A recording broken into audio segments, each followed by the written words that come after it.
Okay, men, today we are going to be talking about masculine responsibility. Looking at last week on our coaching call, we said, hey, let's talk about taking initiative. Initiative and responsibility are two very important qualities and characteristics of men. And so I want to talk to you today about why God advances men by letting them carry pressure or by God Himself adding pressure and not catering to and serving comfortability. I use the word comfort. Let's delineate terms. We've talked, and Joe, when you get to pillar 2 and we talk about healing, we're going to talk about how God is the Father of compassion. He's the God of all comfort. And so I want to delineate comfort versus being like addicted to comfort or comfortability or seeking pleasure. And the main point here is that God will bring pressure as preparation for promotion, not as a source of punishment. And some Christians get that wrong. They have a distorted perspective. And so the punchline, the big takeaway for today is just me encouraging you and saying, hey, if God is letting there be a weight in your life to carry, don't resist it. He's using it to advance you. And so embrace it. Some men, they want authority, but they don't want responsibility. Other men, they want influence. They don't want the weight that comes with it, or they want pleasure instead of obeying God and walking in their calling. But in the kingdom, authority is not given before character is proven. So that's what we're going to look at as we go through this. All right. Quick story time. I used to be a JTAC in the military. What that means, I carried around a radio as an Air Force guy. I was on the ground with a radio on my back. I would call in airstrikes to blow up targets for the Army. So I'm an Air Force dude integrated with the Army or the Marine Corps or a special unit team.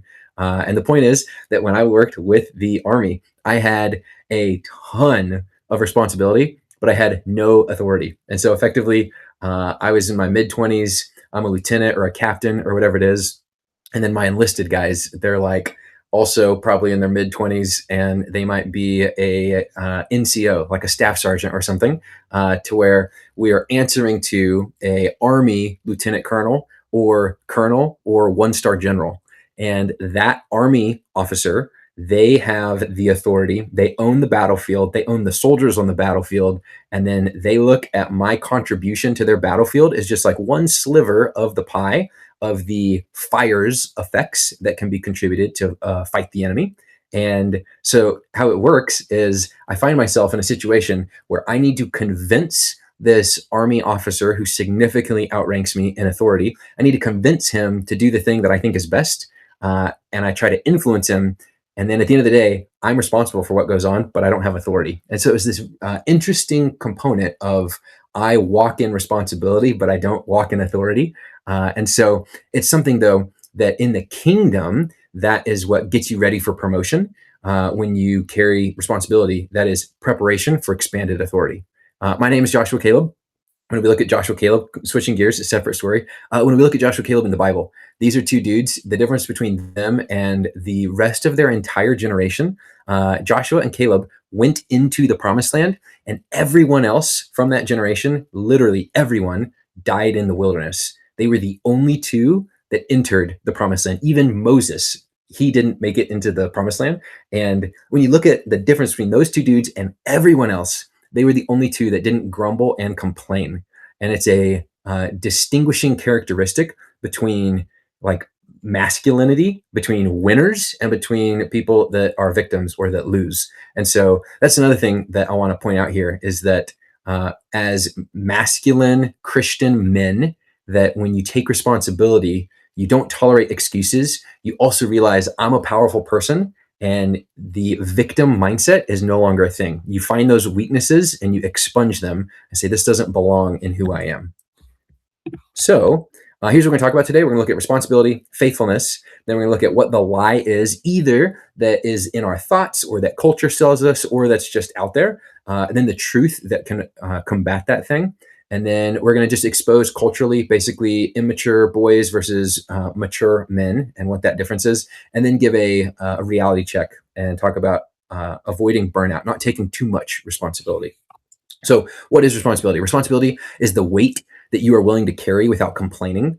It is not what you want. It's not what you feel ready for, but it's literally the thing that God has currently put in your hands, like that, your domain, your area of influence, that is the thing you are responsible for. Now, we walk in wisdom because there's things that might be adjacent to or tangent next to that's like, no, that is not your responsibility. And if God didn't call you to it, then probably don't pick it up because he might not be extending the grace for you to sustain that thing. But responsibility says, God has put this in your hands. This is yours.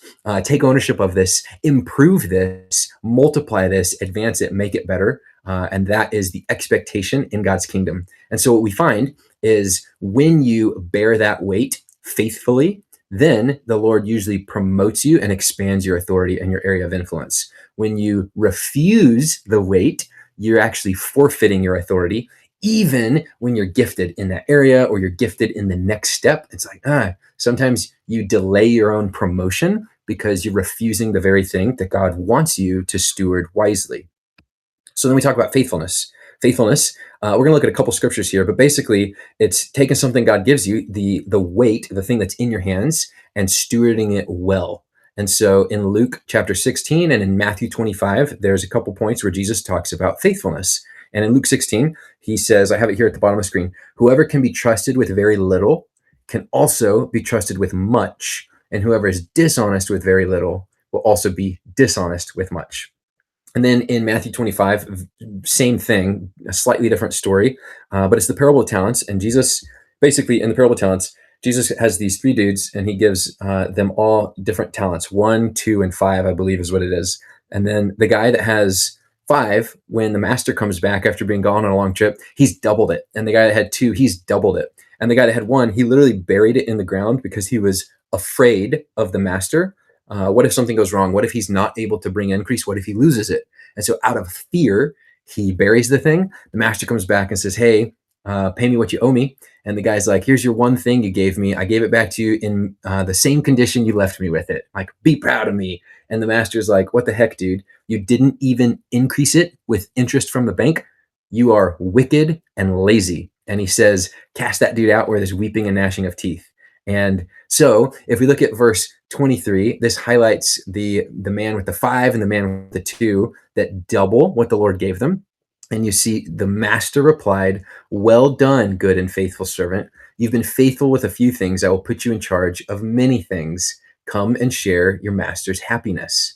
And then I want to highlight verse 28 through 29. And this is for the wicked servant. He's called wicked because he was unfaithful with what God trusted him with. He was called wicked because he didn't take responsibility. He didn't have ownership over what the Lord gave him. So it says, verse 28 and 29, Jesus says, take the bag of gold from him, the one that buried it, and give it to the one who has 10 bags. For whoever has will be given more, and they will have an abundance. Whoever does not have, even what they have will be taken from them. Okay, so we see that he refused responsibility and he got punished. So there's a caution here, like a wisdom level, not rebuke, but like an exhortation, like, hey, this is kind of a warning. Don't do that. Don't refuse responsibility, because it's not just, hey, you're going to delay your promotion. But when the Lord puts something in your hands and you are intentionally irresponsible with it, it's grounds for punishment. It's like, ugh, that's tough. And so then practically in our lives, a lot of times we're like, hey, I have the capacity, I have the capability, I have the skill set, I'm ready for more. And it's like, well, news check, God tests us with a little, not with much. And so before we get the much, we get the little.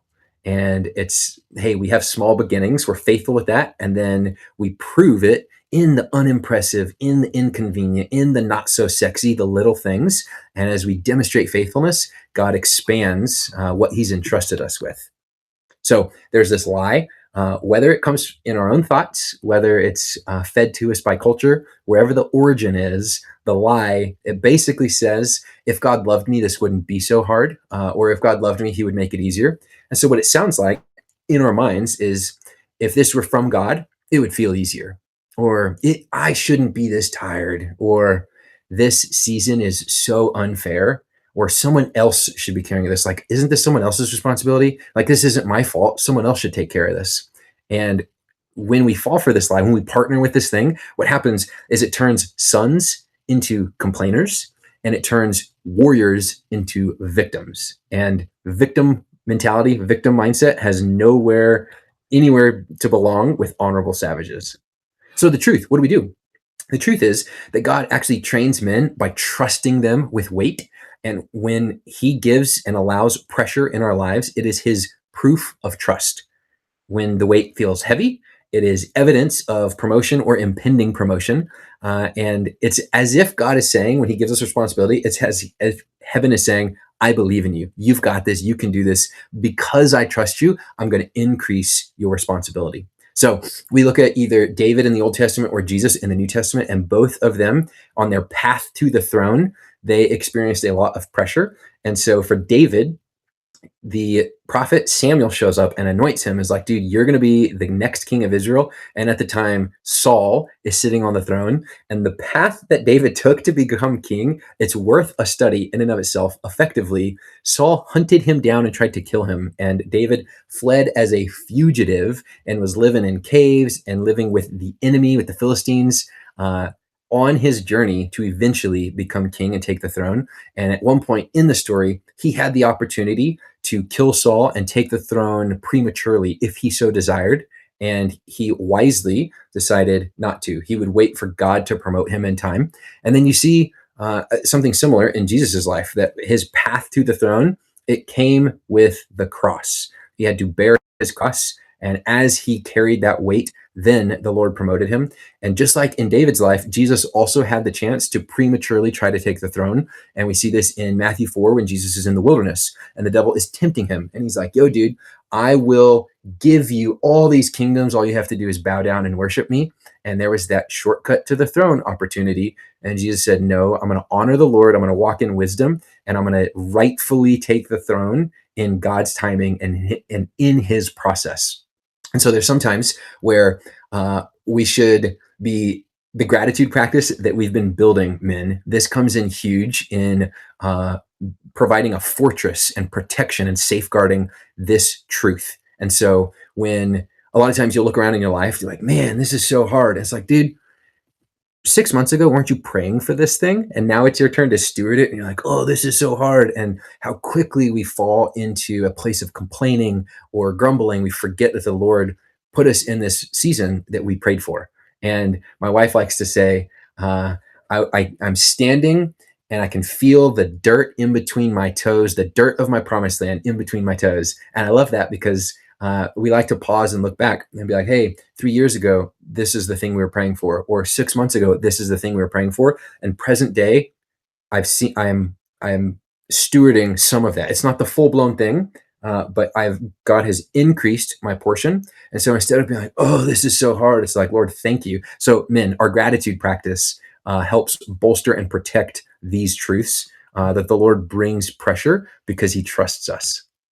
So cultural contrast, guys, a couple things here. Basically, let's look at immaturity versus maturity. And I just called them boys and men. But effectively, it's like immaturity avoids responsibility. Maturity accepts responsibility. Immaturity, it complains about pressure. Maturity endures pressure. Immaturity makes excuses. Maturity finds a way to win. Immaturity seeks comfort, and I put the asterisk there again because we want to delineate. This is more like seeking pleasure or comfort addiction, whereas maturity, masculine men, they reject comfort and say, that's not my goal. That's not my desired end state. I'm here on mission, and I will endure pain to accomplish my mission as required. And then the immature boys, they blame their circumstances, whereas men, they are reliable under load. When the pressure rises, they are still reliable. They deliver. And basically, the boy asks, how do I get out of this? And the man asks, how do I steward this well? And so that's what we're going for, is to look how we can steward things well. And then be wise here, guys. Like, we don't want to say, hey, I'm going to take responsibility for that if the Lord didn't put it in your hands. And walking in wisdom and having boundaries in place that you can be like, hey, the answer to that is no. And part of being responsible is knowing the things that the Lord has entrusted into your hands to steward well, and then giving that your yes. And it is irresponsible to say yes to too many things because it prevents the proper nurture and care of the thing the Lord has put in your hands. And then it can even lead to burnout. And so it's harmful to yourself to be like, oh, I'm taking responsibility for that thing. It's like, maybe God didn't put that directly in your influence. And so we walk in wisdom. How do you know the difference? I don't know the difference, but I walk in wisdom and I let the Holy Spirit, I prayerfully decide on these things if it's a yes or a no. And so when we look at weight versus burden, I heard a guy delineate one time those two terms, and maybe it's semantics and just fancy wording. But Galatians 6, I put verses 1 and 2 here on the bottom of the screen. It says, brothers and sisters, if someone is caught in a sin, you who live by the Spirit should restore that person gently. But watch yourselves, or you also may be tempted. Carry each other's burdens, and in this way you fulfill the law of Christ. Now, Galatians talks about the law of Christ being grace. And so he's saying, the reason I didn't just throw verse 2 up there, he's saying, hey, carry each other's burdens. It's specifically talking about restoring someone from sin, verse 1, right? Walking in purity and freedom. And it's not just sexual sin, but saying, hey, if someone is caught in sin, that's a burden. And so when God applies pressure to our lives or lets the pressure build, when we are entrusted with a weight because heaven trusts us and says, I believe in you, that is different than the burden, which would be like, hey, that's a sin struggle, or that's an area in your life where we need brotherhood and we need help. Verse 2, to carry each other's burdens, to walk toward victory. So the takeaway for this is, if you were to look at pressure and burnout, pressure is something that has dignity and it is worth glorifying. Like, yeah, that's a good thing. Burnout is something that should never be glorified. It's foolish. It's hustle culture. It's like, no, that's not what we're going for. So I just want us to have wisdom in taking responsibility, knowing that if you are saying yes to too many things beyond the scope of what the Lord has entrusted to you, that's actually irresponsible. And then almost done here, guys, is just some reflection points internally, just rhetorical questions for you and the Lord in your journal time is, what responsibility has God given you? And then think about that, pray about that, do some think work, and then find, okay, where have you been hoping that someone else would step in? And is it like, hey, this is a burden that's too much and you legitimately need help? Or is it immaturity? And it's like, oh, that's the weight that the Lord has assigned to me. And I feel burdened down because I'm irresponsibly saying yes to too many things. Maybe that's a reason. And then what weight do I resent carrying right now? And it doesn't have to apply to you. I hope you have none. But maybe there's something you're like, man, I have this responsibility in my life and I just resent it. And that is not the fast path to promotion. That's not the quick way to take your throne. That delays seasons for sure. And then another rhetorical reflection point between you and the Lord is, where have I been praying for relief instead of strength? And a lot of times the Lord will strengthen us through something instead of plucking us out of it. Now, there are times where he absolutely will. He's like, yeah, that's overwhelming. I'm removing you. But there's times where he's like, you're staying in it and I'm with you and I'm going to strengthen you. So just reflect on those things as it applies. And if you want, we can discuss those. And then the actual discussion points, guys, it's that the takeaway here, guys, is men are not promoted by pleasure or by a comfort addiction lifestyle. They are promoted by carrying the weight God gives them with integrity, with endurance, with faithfulness. And so things we can discuss is the responsibility that you've been resisting. Is there a declaration you want to add to your life that's, hey, God trusts me with this thing, fill in the blank for what this is. And then ask, what does carrying that thing well, what does it look like this week? Like practically, how do you take ownership? So that is it for today. I've lost my screen. But yeah, I want to drive home that masculinity, it includes taking responsibility for what the Lord has put in our hands and walking in wisdom there, and seeking relief or grabbing something that is not from the Lord is a form of irresponsibility.